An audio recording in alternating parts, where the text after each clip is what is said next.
objetivo ser aquela pessoa que vai dar pitaco em tudo que todo mundo está resolvendo, né? Vai ser a chata de questionar tudo que está sendo feito. Né? Então, às vezes, eu tenho umas falas que às vezes contrariam o que todo mundo está dizendo, mas é o meu papel na Secretaria de Direitos Humanos. E outro papel da Secretaria de Direitos Humanos no conjunto intersecretarial, né, do Braços Abertos, é fazer aquela possível articulação entre as secretarias, para que a gente consiga tentar falar a mesma linguagem e que todos acabem tendo a mesma visão do trabalho. Outro aspecto que a Secretaria de Direitos Humanos tenta executar no programa de Braços Abertos é tentar favorecer esse tipo de encontro, né, de ter capacitações onde a gente possa estar falando do nosso dia a dia e de trazer pessoas para contribuírem com o nosso trabalho.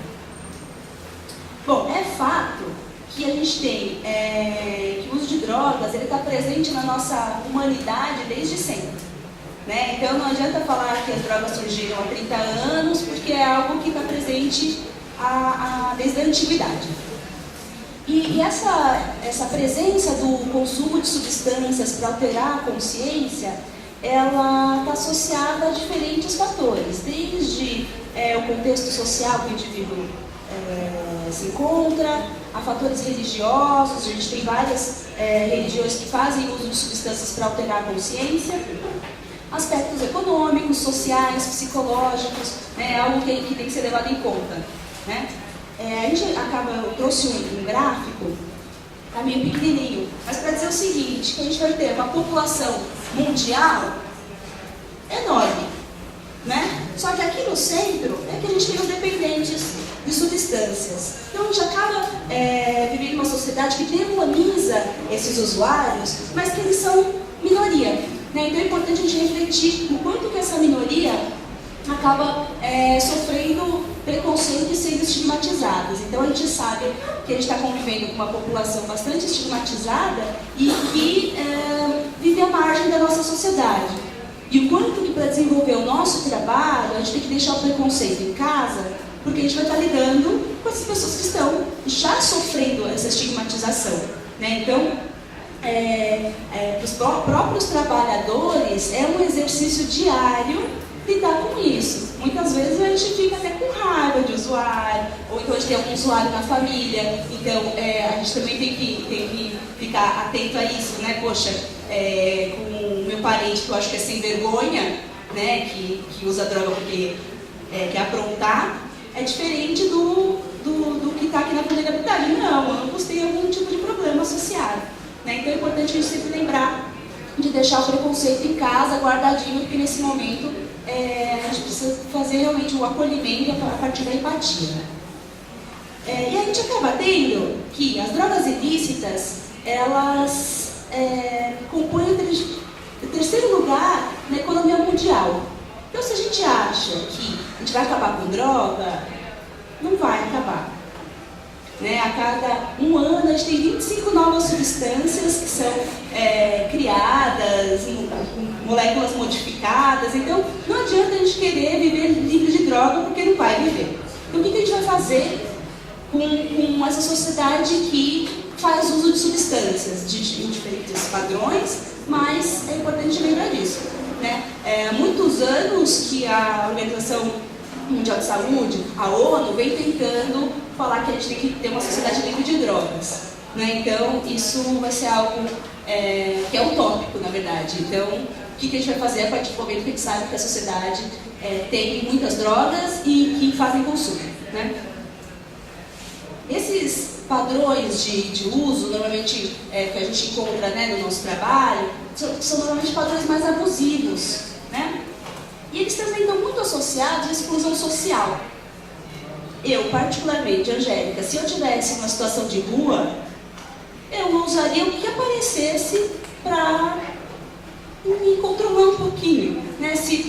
Teve um dia que eu tive que ir para Brasília, não tinha um hotel reservado, eu pensei, onde que eu vou ficar lá? Né? É ridículo falar isso, mas foi uma situação de vulnerabilidade, porque eu não sabia nem onde eu ia dormir. Né? E imagine as pessoas que têm isso todo dia. Né? Então, provavelmente, eu faria algum uso de alguma substância para tentar me livrar um pouco desse desespero. A gente teve aqui, então, nesse território, ações repressoras, né, que, de alguma maneira, trouxeram mais trabalho para a gente, porque os usuários pulverizaram, né, a gente tem cenas de uso de crack em várias regiões de São Paulo. Então, essas ações repressoras não resolveram o problema, internação compulsória não resolveu o problema, né? Essa pedagogia do terror, falar que droga mata, resolveu o problema? Não, tem um monte de adolescente que, se você fala pra ele, olha, cocaína mata, e ele vê o amigo dele usando e não morrendo, vai adiantar o que eu falar que droga mata? Então, essa forma de medo, de terror, de repressão, não resolveu nada. A gente tem a história, né, da proibição do uso de drogas, que começa há 80 anos atrás. Os Estados Unidos gastou milhões em armas, e exército, e polícia para lidar com a temática das drogas, mas a gente viu que continua aumentando o uso de consumo, né, as drogas continuam circulando pelo mundo. Então é importante a gente pensar que essa questão da proibição, ela também não contribuiu muito com a questão de realmente essas pessoas evitarem usar as drogas. Né? Então, com a possibilidade, né, de braços abertos, a gente pensou um pouquinho de como que poderia, quais seriam os principais objetivos. Né? Então, de promover uma atenção integral a esses usuários. Porque muitas vezes eles não conseguiam nem ir ao hospital, né? Mesmo numa situação de emergência. Por quê? A gente está lidando com pessoas que estão em extrema vulnerabilidade. E eles já são estigmatizados pela sociedade. E eles têm um estigma internalizado. Então, muitas vezes, eles não vão aos serviços, não é porque eles não vão ser atendidos, mas porque eles acham que não vão ser atendidos. Então, um dos nossos objetivos é fazer esse atendimento integral e tentar resgatar um pouquinho dessa cidadania. Fortalecer o diálogo da rede intersetorial com a sociedade civil. Então, hoje em dia, no Braços Abertos, a gente tem muitos projetos que são desenvolvidos pela sociedade civil, em parceria ou em convênio com o poder público. Tentar sempre buscar qualidade de vida, né, por meio da redução de danos e a promoção dos direitos desses usuários de substâncias, e disponibilizar algumas ações na questão de esporte, lazer e cultura. Né? Por exemplo, a gente vai ter uma visita na Pinacoteca com usuários aqui da região. Então, um dos projetos que a Secretaria de Direitos Humanos tem aqui vai fazer uma visita com moradores de uma ocupação na Pinacoteca. Então, as pessoas às vezes não sabem que podem ir, não sabem quais são os seus direitos, né? E é justamente essa ausência desses direitos humanos básicos que favorece o uso de drogas, e privar o indivíduo de direitos e de sua autonomia não vai resolver nada. Então, a gente entende que o direitos humanos é um processo sempre em desenvolvimento que vai agregar outros conceitos conforme a evolução da sociedade. Na Declaração Universal de Direitos Humanos, a gente vai ter o artigo 3, que vai falar que todo indivíduo tem direito à vida, à liberdade e à segurança pessoal. E muitas das pessoas com quem a gente atua aqui no território tiveram esses direitos violados. E o artigo 5º é que ninguém será submetido à tortura, nem a penas ou tratamentos cruéis, desumanos ou degradantes. Então, partindo desses artigos, eu acho que é importante a gente pensar essa forma de atuação. Então, a gente teve uma mudança, né, na lei em relação à lei de drogas aqui no Brasil, em 2006. E nessa mudança, a gente achou que fosse melhorar alguns aspectos. Mas o que acabou acontecendo é que mais pessoas foram encarceradas por conta de porte de drogas. Principalmente as pessoas de baixa renda, negras, né, porque a gente acabou tendo um problema de diferenciação do que é o tráfico e do que é o uso. Né? Então, não se tem uma quantidade exata, mas vai determinar a circunstância. Então, se o indivíduo é pobre, está na quebrada, está com um baseado no bolso e R$5, opa, ele tem dinheiro, está perto de um local que vende droga, e está com um baseado, ele vai ser preso por tráfico. Agora, se fosse um rapaz branco, de nível superior, com 5 baseados na Faria Lima, talvez ele não fosse ser enquadrado como traficante. Né? Então, a gente tem esse problema na nossa sociedade e até mesmo na polícia. Né? Então, essa lei não contribuiu muito, não ajudou muito os usuários de substâncias. Bom, eu trouxe algumas imagens, né, do pessoal de braços abertos em relação à inclusão ao trabalho. Então, a gente tem uma fala, por exemplo, de uma assembleia que a gente realizou com alguns hotéis, que o usuário falou, olha, no começo eu tinha vergonha de colocar esse uniforme, porque todo mundo ia saber que eu era um usuário de crack da Cracolândia. Mas depois eu gostei de usar o uniforme porque eu me sinto mais responsável, mais aceito. Né? Então é interessante um pouco trazer essas informações. Então, as diferentes formas de trabalho. Aqui foi o dia que teve a assinatura das carteiras de trabalho dos beneficiários que foram para o trabalho formal. A questão da cultura e lazer, que a gente tem uma parceria então, com a Secretaria de Cultura, né, que realiza mutirões junto com os projetos que a gente executa. E aí agora eu vou falar um pouco dos projetos da Secretaria de Direitos Humanos. Então a gente tem o projeto Cidadania nas Ruas da Luz, que ele é um convênio com a sociedade civil. E qual que é o objetivo desse projeto? É trazer um pouquinho mais de cor para a região. Né? Cor em que sentido? É ressignificar um pouco esse espaço degradado, né? Que as pessoas tinham medo de andar e tudo mais, e usando artifícios dos próprios usuários e dos próprios moradores da região. Porque existe um conflito muito grande entre os moradores e os usuários que andam por aqui. Esse projeto ele vai tentar sempre fazer esse resgate da cidadania. De que maneira? A gente tem um carro que tem uma casinha atrás, se chama Casa Rodante. Então a gente já está no território há alguns meses, e essa Casa Rodante, como eu disse, ela é rodante, então ela vai cada semana ou cada mês em cada rua daqui da região. E a gente tem vários artistas que trabalham na Casa Rodante e que eles levantam, por exemplo, com usuários, o que eles gostam de fazer, quais são as memórias que essas pessoas têm. Então eles montam bancos, vai aparecer um pouco mais pra frente, eles montam alguns bancos que fica parecendo um centro de convivência. Né? Do lado da Casa Rodante ficam alguns banquinhos onde eles trabalham com as pessoas que estão passando no local. Então a gente tem tanto os moradores das ocupações aqui da região, quanto usuários que estão indo para o fluxo, que passam pela nossa Casa Rodante e às vezes param lá para conversar.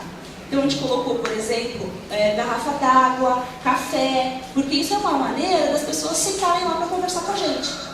Né? E aí nesses momentos, tem, por exemplo, as pessoas que trabalham no projeto, ela tem uma máquina de escrever e que as pessoas sentam lá e contam histórias. E nesse momento que a pessoa conta essas histórias, essas histórias viram lambi-lambi. Então depois eles são colados nos muros, né, como uma maneira de expressão, de intervenção urbana. Tem outras atividades, por exemplo, que é um vaso para chamar de seu. Né, a gente entende que às vezes a pessoa está com um autocuidado tão desgastado, né, tá tão difícil ela se cuidar, que a partir do momento que ela pega um vaso com uma planta, para ela começar a cuidar dessa planta, a gente percebe que o autocuidado dela está um pouquinho mais preservado, porque ela vai poder ter a possibilidade de cuidar de algo. Né? Então, todo sábado, o último sábado de cada mês, é realizado um mutirão multicultural, que é organizado por esse projeto, juntamente com outro projeto nosso, que é o projeto Oficinas, que eu vou falar adiante, e outras secretarias que participam das atividades. Eles estão no território, então, todos os dias, menos as sextas-feiras, menos sexta e domingo, se não me engano, eles ficam aqui sempre das 15 às 19 horas. Eles tentam pegar um horário que é um horário meio que não está todo mundo mais, né? Então o território não fica descoberto. Então foi interessante essa coisa desses vasos, né? Foi conversado com os comerciantes da região, o que eles achavam de ter esses vasos em frente às suas vendinhas. E aí eles falaram, não, os Noia vão detonar os vasos. E a coisa mais interessante é que a única planta que sumiu dos vasos foi a arruda, né? E aí é muito interessante pensar nisso, né? Porque a arruda tem toda uma questão, né? Religiosa, de mal olhado, de olho gordo, né? Então é importante o quanto que o estigma estava aí, eles vão detonar tudo. E não, a gente tem vaso dentro da tenda do de braços abertos, tem vasos. No começo, os comerciantes guardavam os vasos à noite, depois colocavam de dia. Hoje tem alguns vasos que já ficam durante o dia e a noite na rua. Então isso é algo que está trazendo um pouco mais essa questão da cidadania para os usuários. E aqui a foto. As crianças amam a casa rodante. Isso é uma coisa legal e ao mesmo tempo triste, né? Porque às vezes as crianças elas não têm quintal para brincar. Tem uma das ocupações que tem 60 famílias e que as crianças vão brincar na casa rodante. Elas não vão até a praça, por exemplo, que é até relativamente perto, mas é outro território na visão. E algumas intervenções urbanas, grafites e tudo mais. Agora, a gente tem um outro projeto, que é o projeto Oficinas, que a casa rodante, as pessoas que trabalham na ponta, elas são mais artistas, né? Elas são pessoas de mais intervenção urbana.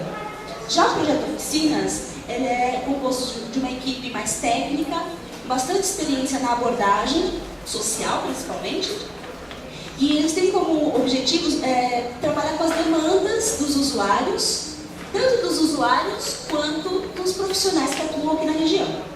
Então, o projeto Oficinas ele é executado pelo CDF Interlagos, que é uma organização da sociedade civil, e que eles estão há 3 meses aqui na região. 3, né? 4, desculpa, já chegou quase o 4º relatório. Inclusive, eles estão fazendo a capacitação aqui com vocês. E a ideia é, através dessas intervenções, também fazer esse resgate da cidadania. Como eles são profissionais que já têm mais experiência aqui no fluxo, mesmo com usuários, eles ficam bastante na tenda, né? Eles ficam circulando pelo território. E eles usam uma estratégia aqui bem interessante, que é essa foto de um dos mutirões multicultural. Eles usam bonecos, né? E muitos desses bonecos parecem pessoas em situação de rua. Ficam alguns lá no corredor da secretaria, que eu falo bom dia todo dia pro boneco, porque eu me confundo todo dia com o boneco. E aí, esses bonecos, eles trazem, os técnicos, eles contam histórias sobre esses bonecos, e muitas dessas histórias são parecidas com o que os usuários vivenciam. E tem sido bem rico, porque eles têm trazido bastante essa questão, né, da quebra de vínculos familiares, esses laços sociais que acabam ficando mais frouxos. Então, o projeto Oficinas está tendo esse tipo de atuação, inclusive, bastante oficinas são realizadas na tenda em parceria com os voluntários que já atuam lá. Bom, então assim, reconhecendo que as drogas vão continuar existindo, né, e que o Estado deve promover outros controles sociais e promover o autocuidado, as melhores formas possíveis de prevenção, é importante lembrar que a redução de danos é um conjunto, né, de ferramentas que pode favorecer muito que a gente consiga se aproximar desses usuários para conseguir ter um tipo de intervenção mais eficaz. Acabou a linha da sua. Pronto, acabou.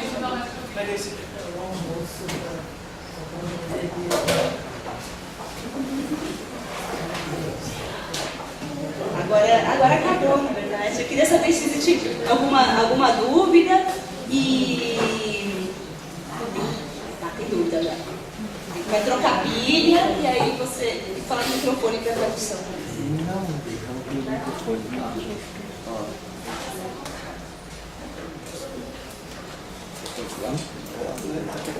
Tem o microfone acabou com ele. É, não sei se chama. Ele está trocando a bateria dele.